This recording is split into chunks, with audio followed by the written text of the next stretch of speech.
We're joined via Teams by Dr Emmanuel Matambo, Research Director at the University of Johannesburg Centre for Africa-China Studies, to unpack what this escalation means for the two countries. Dr Emmanuel, good afternoon, and thank you for your time with us here on the SABC. Thank you very much, Lizzo, and good afternoon to your viewers. I just wanted to look at the latest development. We've seen that Israeli Prime Minister Benjamin Netanyahu's coalition has now approved a proposed expansion of the government, include politicians now in the opposition. What do you make of this, perhaps as they, in a bid to shore up the country, given the crisis unfolding?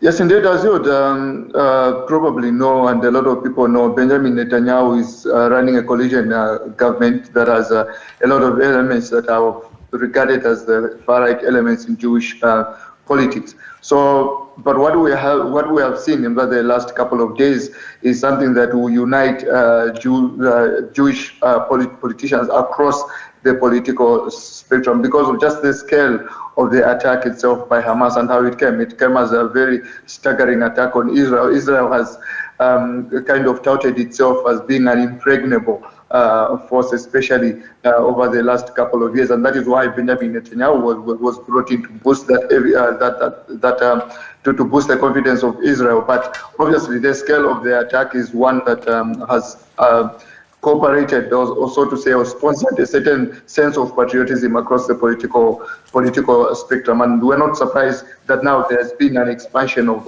politicians in the government. Thank you for those sentiments, because now that Israel's officially declared war on Hamas, what does this declaration of war mean for Palestinians in Gaza? For Palestinians in Gaza, this means just an attack on people indiscriminately. And that is why we will see that there will be increased solidarity in the Arab world, and there will be increased hostility in the Arab world against Israel, because in as much as they are saying that they are fighting terrorists, the Hamas that is, the sentiments of Defense Minister Yoav Gallant are totally different. He has called for a complete siege of the Gaza Strip, and that obviously means there will be blockages of essential services such as water, health services, and food as well. And that will only drive the hostility of Israel even deeper amongst not only people who are resident in Gaza, but the Arab region at large.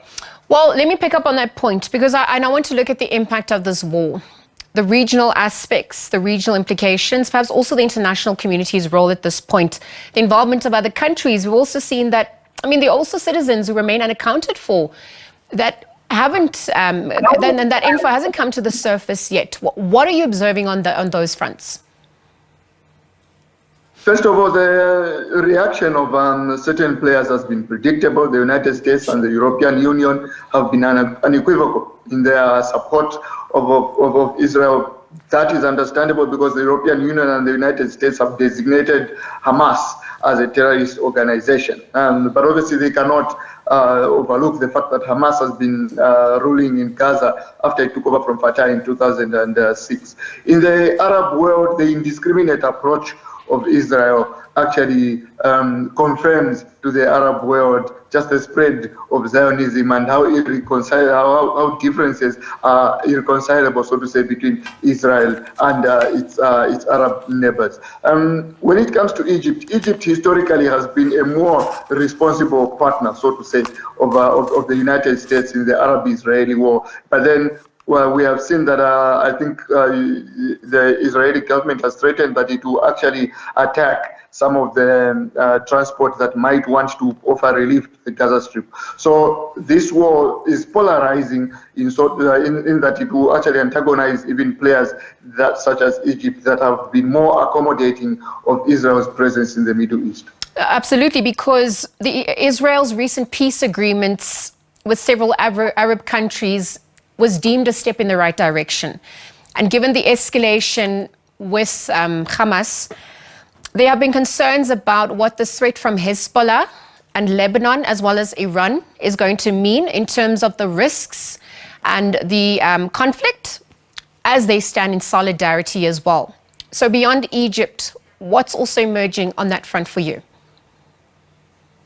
The fact that Benjamin Netanyahu was brought back into government was quite curious for Israel's own internal politics, because he has been a very tainted politician of late. But then with all the charges that were stacked against him, and for him to make this stunning comeback as prime minister looks at the drift of Israeli politics towards conservatism and the far-right brand of politics. Now, that will only increase the animosity between Israel and its Arab neighbors. And we shouldn't be surprised, actually, that players such as Hezbollah are going to be so militant in their approach to Israel because of just the choice of prime minister that Israel has brought back to power.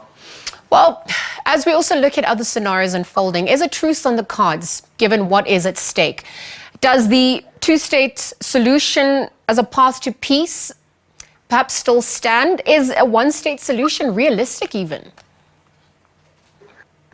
At the moment, this is such an interminable debate because of, if it was strictly political, people can come up with a formula that, well, can actually sustain peace to some extent. But then we have to look at the complexity of this conflict here. There is history involved. There is politics, obviously, involved. There is race involved. There is an issue of religion in it involved. So to come up with a two-state solution will really be difficult, especially now that we have seen that Hamas has actually total power of one of the Palestinian territories, which is the Gaza Strip in itself. So if we look at the two-state solution, a two-state solution with who exactly?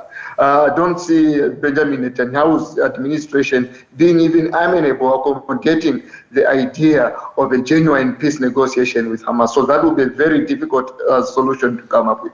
Dr. Emmanuel, as we conclude, I wonder if we could shine a spotlight on South Africa's stance at this point, given the geopolitical landscape and the shift. Let's look at the stance, but also the role of the BDS movement.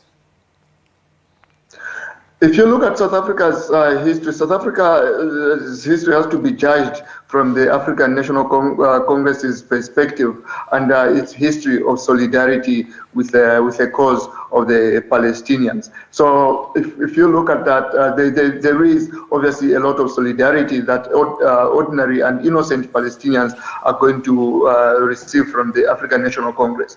We first of all have to admit that what Hamas did is difficult sometimes to defend, and the fact that it has been designated a terrorist movement as well. But then Israel's indiscriminate approach towards bombing Gaza, pounding Gaza, hasn't also helped its cause. And because of that, we shouldn't be surprised that there will be a lot of condemnation of this indiscriminate approach of Israel by South Africa. Dr. Emmanuel Matambo, thank you for your time with us on the SABC.